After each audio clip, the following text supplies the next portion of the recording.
What's up, guys? Welcome back to my channel. My name is Jesus Conde, and today we're going to be continuing this painting. As you can see, it looks kind of pretty much the same, and that is because we started with the detailing process. And when you do details on the face, or for me, like the most important part of the painting, which is the character, it's almost it's really difficult to notice how much it has changed. You will clearly see the difference if you're watching the video. You will clearly see the difference between what we had before, which is what we have right now on the screen, and then the final version of it, because I'm like constantly adding and adding more complexity and refining the shapes. So you will notice how much it changed.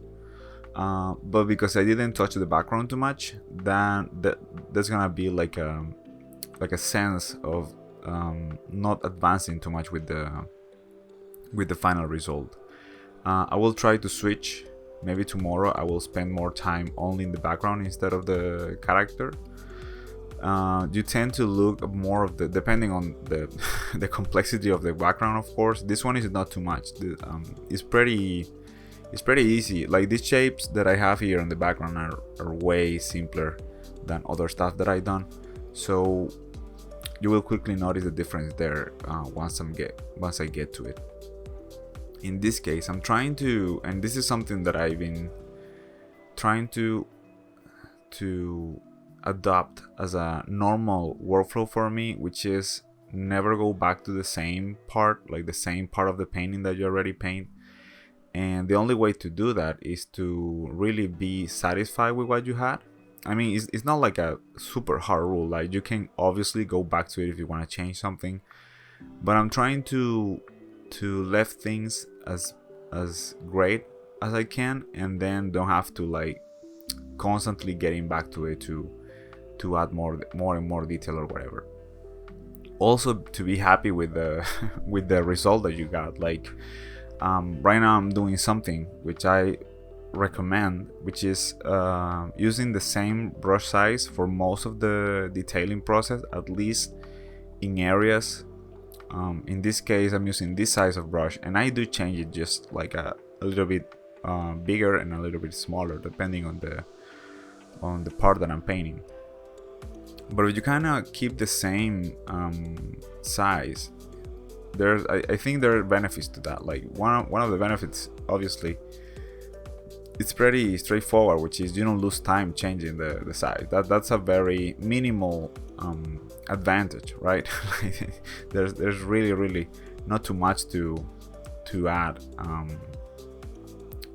in that. Is just not like time to your workflow if you don't do that.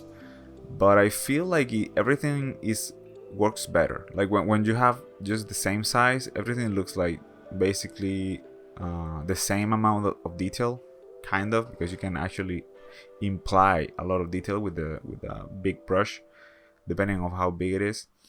But yeah, I feel like working like that actually makes you faster, not just because you're not changing the size of the brush, but also you covering a lot of space. Like, when you have a bigger brush, you cover a lot of space.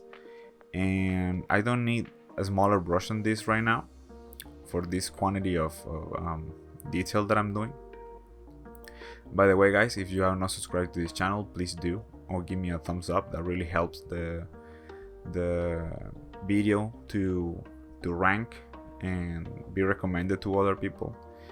And yeah, going back to the painting, having the same size of a brush is really beneficial for me.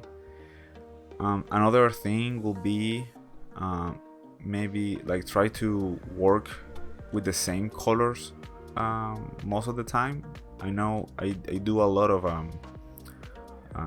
use of the eyedropper. I use the eyedropper a lot, like grabbing colors constantly.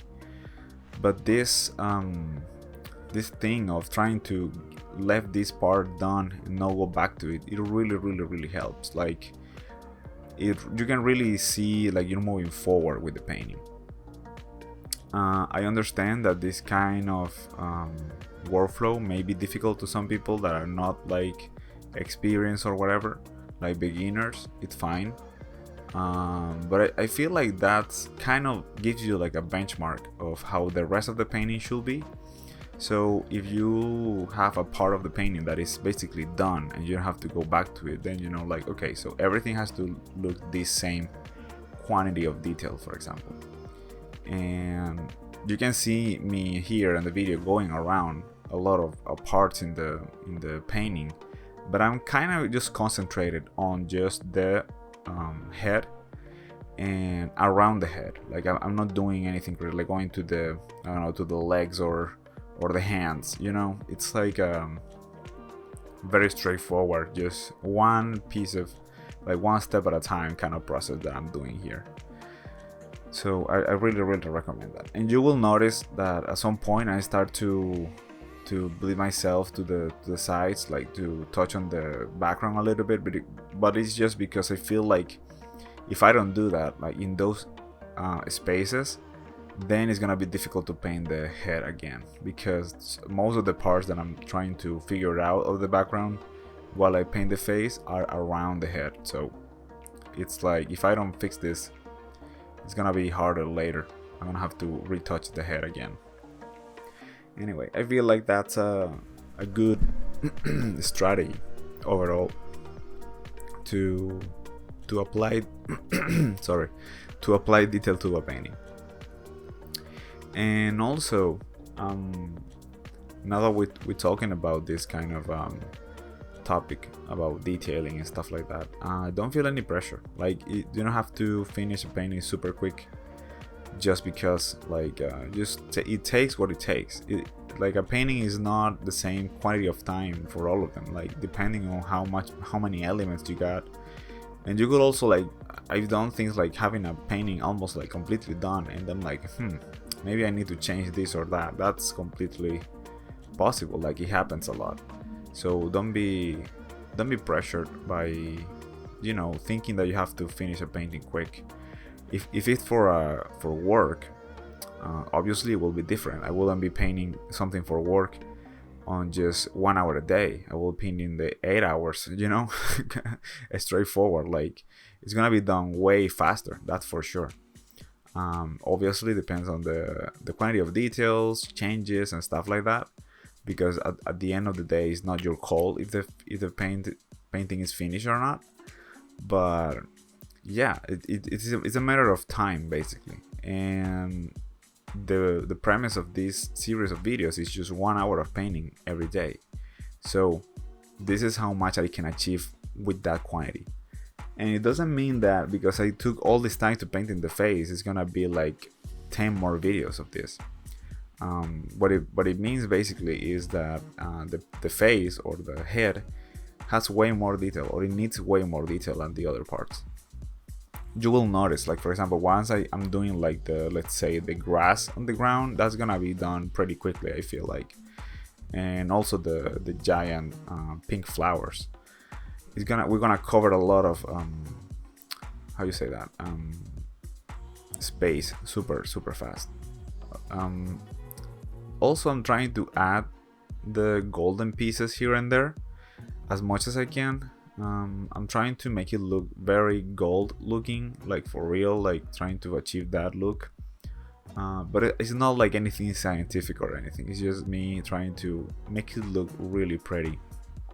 Yesterday I was reading a book of Gustav Klimt, which is one of my inspirations as an artist. For some reason, I like what he does with the gold and all that. It's something that I really enjoy looking at. And yeah, I've been trying to adopt a little bit of that in this painting and the next one that you will see tomorrow. What I was thinking is that because I'm having to do something that I cannot really record tomorrow, I'm gonna put a video of something that I recorded actually this weekend, which happens a lot. So sometimes you will see like a video of like this, like on Monday, but I actually recorded on Saturday or something like that. I could actually record all the videos of the week in just one day. Actually, it's a pretty easy workflow if you look at it that way. Like you have to paint for 5 hours and then cut the 5 hours in 5 pieces, right? But that's not the point of the exercise. The exercise to painting every day. But because I have to do something tomorrow, I did record something this weekend, and it's not this painting. It's another one that I'm starting. It had a pretty rocky start, but at the end of the hour, actually it was like 1 hour and a half or something. At the end of that hour and a half, it ended up looking pretty nice, so I enjoyed and liked the result of that session, and you will see. It's a sketch that I showed on Twitter this weekend, and it's gonna be really different from what you guys have seen, and it's completely inspired by Gustav Klimt. Anyway, now that we are in the background and I'm using a really small brush, you can see that I kind of make it a little bit bigger right there. It's because it's not necessary to have such a small brush for painting the clouds. Actually, if you paint it with a small brush, it will look so detailed that it will distract you a lot from the character. And actually, with this bigger brush, it still does a look like it has a lot of detail. So I have to be careful with that. Here what I'm doing is just trying to clean up the clouds a little bit. Know that I won't go back to them eventually again. I could, but it's me just trying to make a little bit more progress overall in other areas, not just the face.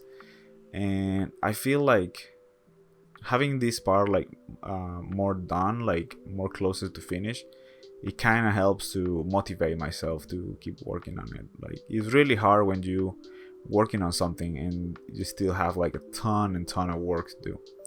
So trying to rest from the face a little bit and concentrating on other areas like this, it really helps. But most of the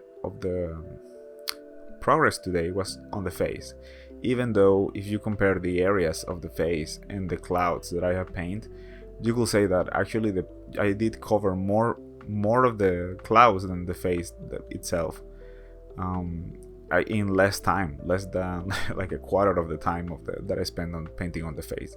And that's what I was talking about to you guys about the difference between painting backgrounds and the main character of the image. Some small things corrections that I have to do here on the background, but nothing really important. And yeah, that's pretty much it for today's progress, guys. Nothing too crazy, I know, but we get in there. I feel like this is coming out like super nice. The beginning was very rocky with this painting, but I know it's useful for some people to see this kind of progress from that painting that I had at the beginning and this one. Anyway, thanks for watching, guys. See you guys tomorrow. I really hope you enjoy these kind of videos. Please give me a thumbs up and leave me a comment with any questions you have. Bye.